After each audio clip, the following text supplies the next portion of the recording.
Hello សួស្តីបងប្អូនអ្នកគ្នាបាទថ្ងៃនេះយើងចូលស្តុកថ្មីទៀតហើយបាទប្រភេទ Kawasaki បាទ KLX 250បងប្អូនណាបាទឆ្នាំ2012ប្រភេទម៉ូតូជប៉ុនដាស់ពុនបាទស៊ីម៉ាំងលេងម្ដងទៀតបងប្អូនណាបាទនេះបងចង់បានស៊ីម៉ាំងស្រីនក៏បានចង់បានស៊ីម៉ាំងលេងក៏បានហើយមួយទៀតកង់បងប្អូនចង់បានកង់ធំក៏បានចង់បានកង់ទឿក៏បានណាយើងមានជំរើសឲ្យបងប្អូនសម្រាប់ការរើសបាទហើយតម្លៃយើងអាចចរចាតាមនឹងបានណាបាទហើយម៉ូតូនេះស្អាតបងប្អូនណាបាទយើងលេងកតុយក្រោយហើយជាមួយ stop signal CB បាទមួយអេមសមាំងលេងម្ដងខ្ចីញញបាទនេះស្ពេចរបស់ជប៉ុនបាទសមាំងបាទហើយ Kawasaki នេះអេមណាបងប្អូនណាបាទ02បងពុនពេញឆ្នាំបាទម៉ាស៊ីនតាន់មកឆ្ងាញ់បាទហើយកាទេបងប្អូន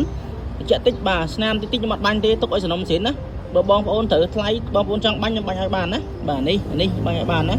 តែខ្ញុំអត់មានបាញ់ទេទុកសំណុំស្រីនអស់ចៅខ្យងនៅស្រីនវាទាំងអស់ដែរឃើញបងប្អូនណាបាទ color ហេ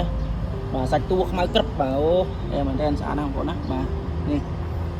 បាទមកនេះបងដែលយកចិត្តបាទធ្វើដំណើរទៅតាមខេត្តបាទអាចមើលនេះបានបាទប្រភេទ KLX នេះអេមណាបងប្អូនណាបាទបូមិនខ្ចីញញហ៎បាទតាមលើដល់ក្រោមតនីឲ្យណាបាទកង់ទឿបាទកង់ស្រីនទៀតអេមបាទសបកថ្មីឆ្ងាញ់បាទបងយកទៅបាទលេងយើងពាក់ដាក់ក្បាំងដៃហើយមួយគូបាទស៊ូដៃថ្មី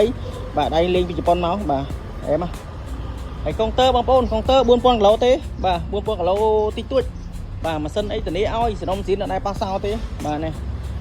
បាទចៅខ្យងស៊ីនដែរអត់នៅធ្វើទេបាទនេះលុកខាងលុកអីអេមបងប្អូនមើលខ្ចីហ្នឹងបងប្អូនបាទធុងទឹកស៊ីផ្លេបាទមួយអេមឆ្ងាញ់ណាស់មកឲ្យមើលបូមគាត់បូមមកឆ្ងាញ់ទេចៅខ្យងអីស៊ីនអស់បាទតនីឲ្យនេះស្នឹមតិចតិចបាទយើងអត់ធ្វើទេទុកសនំស៊ីនទាំងអស់ណាបាទកុងទ័រមើលកុងទ័របាទកុងទ័រ4200 គីឡូបាទកុងទ័រស្រីនវាបាទស្ពេចរបស់ជប៉ុនបងប្អូនណាបាទអេមហើយសោ2គ្រាប់បាទដូចម៉ូតូកេះចឹងនេះបាទមានសោ2គ្រាប់បាទមើលធុងសាំងតិចមើលបាទធុងសាំងខ្ចីបាទមែនតើបាទហើយខ្ញុំបញ្ជាក់រហូតបងប្អូនណាបាទទិញពួកប្រភេទ KLX D Tracker ប្រើប៊ិច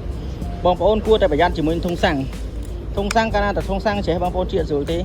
ឆ្លក់វាឆាប់ខូចម៉ូទ័រសាំងបាទហើយយើងជៀកស្រួលទៅវាអត់ស្មូតណាបាទហើយយើងទិញយើងប្រយ័ត្នមើលអាធុងសាំងស្អាតៗទៅណាបងប្អូនបាទស៊ូដៃបាទដៃមិនស្អាតដល់វាដៃស្រីននេះបាទស្រីននេះស្នឹមតិចតិចខ្ញុំអត់ធ្វើទេបាទទុកឲ្យចឹងទៅណាបាទស្អាតណាស់នេះបងប្អូនបាទតែមិនមកឆ្ងាញ់បាទសិននេះនេះខាងនេះលុកមកឆ្ងាញ់ណាខ្ញុំសិនវាបាទនៅស្នឹមតិចបាទយើងកុំធ្វើវាទុកឲ្យសនំចឹងទៅបាទបងយើងយកទៅគាត់ចូលគិតអាសនំចឹងវិញបាទបើយើងបាញ់ថ្នាំប្រហើគាត់ថាប្រហើបាទអញ្ចឹងយើងអត់បាញ់ទេទុកឲ្យសនំហ្នឹងទៅយ៉ាងបើគាត់ថាចង់ថាបាញ់បាទយើងរៀបចំ